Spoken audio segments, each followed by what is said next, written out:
Oh, my dear sister-in-law. Such a shame about the infertility. Guess the dream of a bouncing baby for William just went up in smoke, huh? Speaking of smoke, are you finished fumigating the house yet? Can't wait to get back in there and breathe easy again.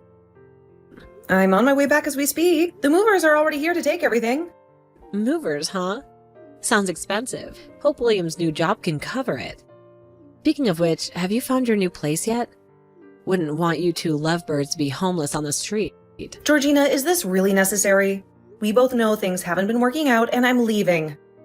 There's no point in these barbs. Barbs? I'm just making conversation, Diane.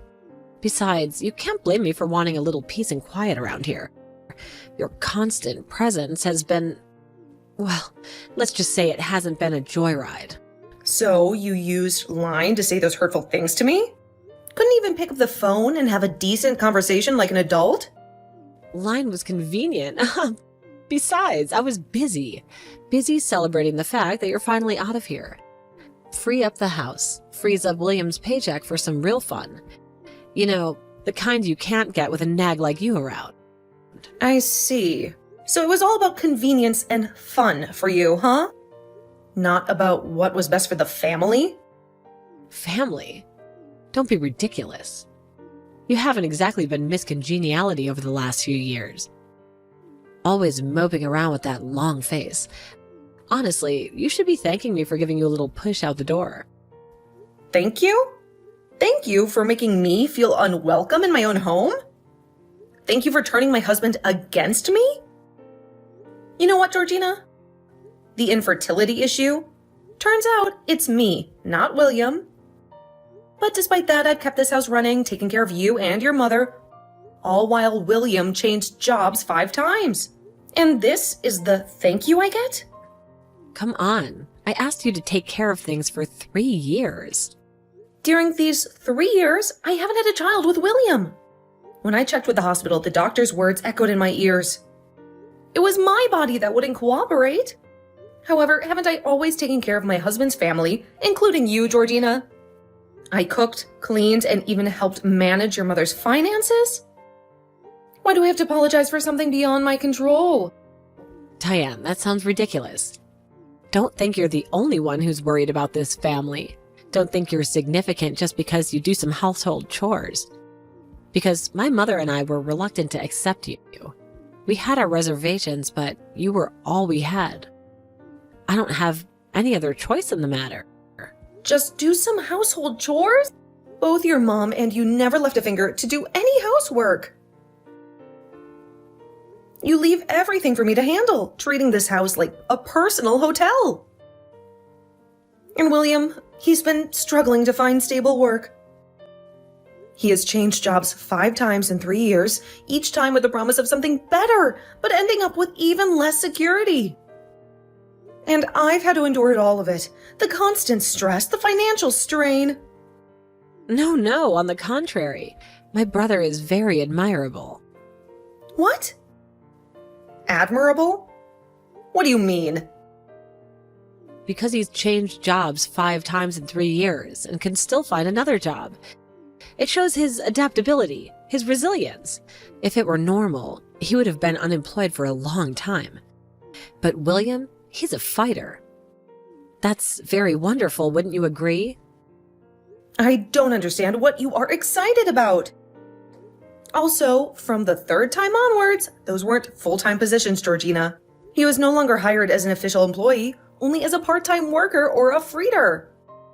Not to mention, many places don't hire part-time employees consistently. It's true that he can be called unemployed, right? That means there is no place that hires him as a stable employee anymore. No, my brother's not unemployed. This house? The big car? It wasn't easy for my older brother who worked hard and borrowed money from the bank to buy them. But that's not something you could just do with a normal part-time job, seriously. This family is so weird. Your priorities are completely skewed. What do you mean by that? No, nothing. It doesn't matter anymore. Anyway, my dear sister-in-law seems so worried about having us welcomed her. Let's face it, the welcome wasn't exactly warm and fuzzy, was it? And now that you're finally leaving, shouldn't we throw you a little goodbye party? Just kidding, of course. No, there's no need for any kind of farewell. My mother-in-law and her friends already cleared out, and the rest of the house is like a tomb. William and I will be strangers, living under the same roof for one final night. Even if we wanted a goodbye, there wouldn't be anyone left to hear it. That's a real picture of marital bliss, isn't it? No one to see you off. Just packing your bags in the cold silence of this house. A happy ending indeed. What are you even talking about, Georgina? Nothing important, just making conversation, you know. Speaking of goodbyes, when are you planning on filing for divorce? It's too late to do anything today. I'll file the application first thing tomorrow. This marriage, it's finally over. That's the spirit. It's high time, wouldn't you say? Just don't come crying to me tomorrow, begging for another chance. We've all had enough drama, haven't we? Don't worry, there won't be any tears or begging. That's a good girl. Looks like you've finally grown a backbone. But let me tell you something, Diane. You may be strong now, but you're also facing this all alone. No husband, no family, just you and your empty boxes. The end of a relationship is a necessary evil sometimes. And believe it or not, Georgina, I can pack my things and get myself out of this house without needing anyone's help. So what's next for you, huh? Divorced and childless? What kind of future is that for a woman? You'll never find another husband, that's for sure. Doomed to spend the rest of your days a lonely old spinster. It's pathetic, really. When I found out I couldn't have children, it hit me like a ton of bricks. The dream of a family with William is shattered. But you know what hurt even more? The fact that my own family, the people who were supposed to be there for me, turned their backs on me and blamed me for everything. Well, of course they did. We all thought you were healthy. We thought that you can give William the children he deserves. Turns out that was all a lie. You deceived my brother, Diana. You tricked him into marrying you under false pretenses. I am a woman. Don't talk like that. A woman can be more than just a baby machine. Don't you see the years I've poured into this family? Well, are you turning your real face, huh? Don't take out your anger on me like that, okay? Till now, you've always had a pensive expression on your face. That face has really made me feel disgusted. I'm glad not to have to see that face anymore. Today we should have a celebration. A toast to finally being rid of you. I don't care about your celebrations or your toasts. I will never come back to this house when I get married again. Just the thought that I would have the happiest family in my life, but it turned out to be the biggest disappointment. Wait just a little bit. Stop blaming others. If the bride still fulfills the important function of a woman, we will happily accept her and continue to live together, right? But you can't do that. You're a broken toy, Diane. You're useless to us now. The important function of a woman? Basically, this family is already too stressful for me to handle, even if my body could still give birth. I'm sure I'll leave this house sooner or later. Also, I always wanted to say this to your family. That's bad, huh? This is the last time. So I'll sit and listen to you just to get it over with, but what do you want to say? For the past 3 years, I've been working like a slave in this house. The husband can't hold a stable job. There's almost no income. Your mother uses every penny of her savings only to show off to her friends with their fancy vacations and expensive clothes. Your sister is selfish and always causes chaos in the house. And yet I've tried my best for this family. I cooked, I cleaned, I even managed your mother's finances. Well, you're just congratulating yourself again. Isn't it obvious that women have to do all the housework to support their husbands, don't they? Or do you want to hear some words like, they're doing a great job? That's not how the world works, honey. Now everything is meaningless. Just leaving is enough. I don't need your approval or your empty praise. Hey, don't treat us like we're the ones who are wrong. Maybe the person who's wrong is you. Don't come to my house anymore. What a shameful woman. You're a burden and disappointment. Stay away from us. Never come back. Don't worry, I won't do anything. It's better for me anyway. Goodbye, Georgina. And good luck finding someone else to clean up after you. Who cares about your goodbye? Just get out already. Sister-in-law, Hurry and listen to the phone. Sister-in-law, pick up the phone now. Huh? What's wrong? Stop being annoying like that.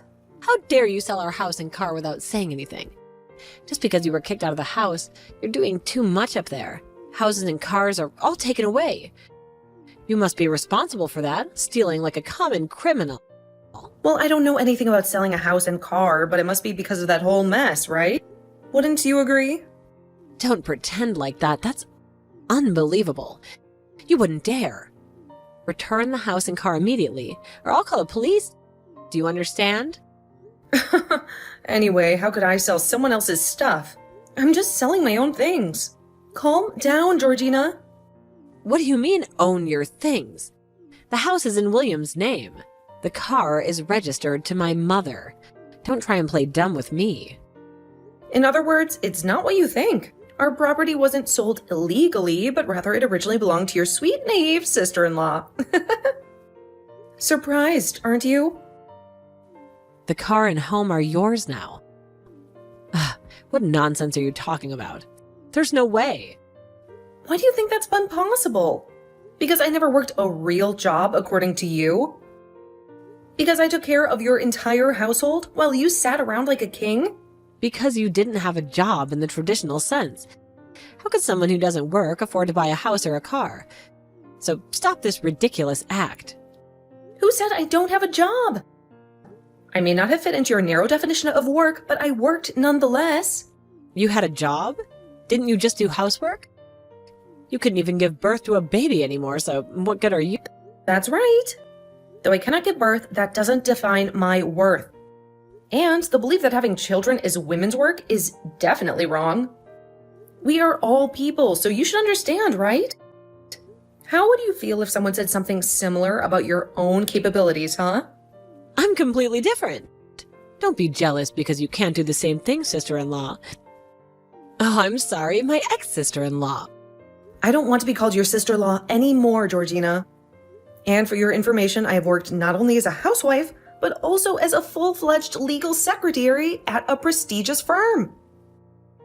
At night, after everyone got to bed, slaving away so you could all live comfortably. Everyone went to bed. Don't talk nonsense because my brother works a super freighter. He's out at sea for months at a time making a ton of money. Super freighter? So what is the difference with a normal freighter? Don't tell me you actually believe that nonsense, Georgina. William hasn't held a stable job for years. Listen, super freighters are the ones who can make huge amounts of money, more than normal little ones. How can a freighter earn more reasonable money? Huh? Freighter? You mean a freighter, right, Georgina? Super freighter? Sounds like something out of a cartoon. My brother is definitely admirable. Oh, his salary is also very high. $10,000 per hour. $10,000 per hour? Don't make me laugh, Georgina. That's more than most CEOs make in a year. Joke. Anyway, my brother was a superb fighter. A financial whiz, I mean. And he supports our family all the time. Always bringing home the big bucks. Unfortunately, the only fighting William seems to do is with keeping a job. His salary is only $30 per hour, and that's when he actually shows up for work. Huh? $30 an hour? There must be some kind of mistake. He must be some kind of super minimum wage earner or something. In addition to his questionable work ethic, William often made mistakes, so his working hours were reduced and his monthly salary was only around $700. It is much lower than the salary of a newly graduated college student. Unfortunately, he isn't a super freezer showering us with riches like you said. No! No way. Stop lying. He earned at least $700 per month. That's barely enough to cover rent. My family budget might definitely have a deficit. Yes, your family is in serious financial trouble, Georgina. A truth you seem to be conveniently ignoring. Most of this family's living expenses were paid by me, not your super freighter brother. Huh? So a person who only did housework and couldn't earn money? How did you pay it? Don't lie to me anymore. Let me tell you about the Pandora room, Georgina. A place where I poured out my frustrations and anxieties every night after you all went to sleep. Each keystroke is a rebellion against the stifling expectations of this family. I wrote dramatic tales of a dysfunctional household, a manipulative mother-in-law, and a husband who couldn't hold a job. Oh, so you're a blogger. It's not that easy to make money writing stories online. And we were the topic, right? Sounds like you were airing out our dirty laundry for the whole world to see. Let's just say the stories resonated with a lot of people, Georgina. Thousands followed the trials and tribulations of the unnamed family. And of course, none of it was flattering. Did you write that my sister-in-law is beautiful? There must have been some positive, right? Don't flatter yourself, Georgina. The focus was on the dysfunction, the constant financial strain, the lies you all told yourselves. And guess what? People loved it. Huh? The more I wrote, the more popular the blog became. And with that popularity came sponsorships, advertising deals, a steady stream of income, an income that far surpassed anything William could ever dream of bringing home. I can't understand. Why could my brother marry this weird person? Weird? Oh, really? Without me, Georgina, this family would have been living in a cardboard box months ago. Your mother's extravagant spending habits would have finally caught up to you. Bankruptcy, Georgina, that's where you were headed. Bankruptcy? What are you talking about? You're just a high school student, so maybe you haven't noticed. But your family's finances are a house of cards. That house, that car, all bought with the money I made from my blog. The groceries you ate, the electricity you used, most of it came from my pocket. Don't say that. It sounds ridiculous. But a house was sold and a car was taken away. Is that true? Why are you saying, is it true? Yes, it is true. Your mother has a credit card bill due next month that she can't possibly pay. William only brought home around $600 this month. And besides... Oh, that's right. I have to pay the university entrance fee next month. This is all a disaster. Can't believe it's come to this. Oh, that's right, little girl. Whenever I was still a member of that family, I would take responsibility for paying you. Then you kicked me out of the house and called me a barren woman, a useless appendage. Now, I'm not a member of that goddamn family anymore, so I don't have to pay anymore, right? That can't be true. I studied hard to get into the university. I dreamt of going to college, getting a good job, making something of myself. If I can't get in, I'll have to work with just a high school diploma. That can't happen to me. I still want to be a college student. Maybe you can't. Even if you start working now, you won't be able to accumulate that amount of money in such a short time. You'll have to throw away your dreams of higher education and join the workforce right after graduating from high school. Imagine that, Georgina, working a dead-end job just like your brother. I don't want that. Oh, sister-in-law, we used to be family, for crying out loud. I'm not asking you to just give me the money, just slap me some. A loan, that's it. I'll make sure to pay you back every single penny. If those words are trustworthy, I will give anyone a chance, regardless of whether they're family or not. Honesty and integrity are paramount. Wouldn't you agree? Really? Please believe me. I'll definitely pay you back. I swear on everything I hold dear. Is that okay with you? Can you answer my question honestly, Georgina? Okay, what's that? You said you would return the money. So when and how? Be specific, Georgina. Huh? When will I return it and how? When will you return it? And how?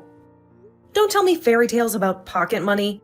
Your family is drowning in debt, remember? Oh, from the pocket money I received from my parents. However, your family struggles financially. How can you afford it? Isn't this just another empty promise, another lie you've learned so well from your brother? Even though you said that, don't you understand? University education is the only way I can escape this dead-end life, this circle of poverty your family's trapped me in. Do you know how much university tuition costs, Georgina? Besides the entrance fee, there are also housing costs, meal plans, books, and countless other expenses. Do you get it? What about that money? To pay off the tuition, I'll have to work part-time until graduation. Every single night if I have to. University tuition's about $100,000 per year, right? The tuition for 4 years is about $500,000, right?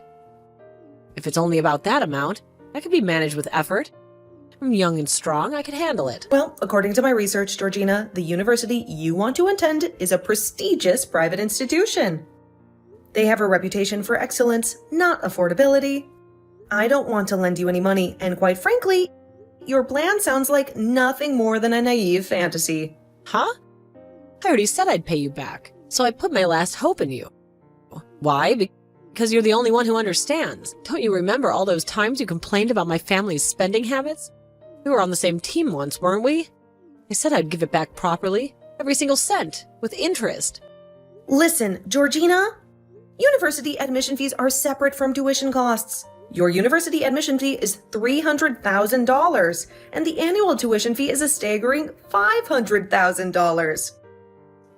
The total cost until graduation is a whopping $6,300,000. Oh, don't tell me you don't even know your own admission and tuition fees. Didn't you say you would definitely pay it back? Besides what we just discussed, there will be costs for textbooks, living expenses, transportation, and who knows what else. Isn't that all the money that you can earn from a part-time job, flipping burgers or stocking shelves? How can I lend you money when your plan hinges on such a flimsy foundation? If you get it, go and find a company that hires high school graduates with zero experience and a mountain of debt. Why is it so expensive? My wonderful university life gone just like that. Damn it, sister-in-law. I'll make enough money to pay for my university tuition. Hey, let's go back home. Even though this house is no longer ours, maybe there's something we can figure out together. Yeah, right. No way. What should I do now? I can't come back to that house, not with everything I've revealed. My family is about to be in debt, and seeing their struggles would just make me feel even worse. I want to say thank you for divorcing me, Georgina. In a twisted way, it forced me to become independent and find my own way. Damn it. If I knew this was going to happen, I wouldn't have kicked you out. It's too late to regret now, Georgina.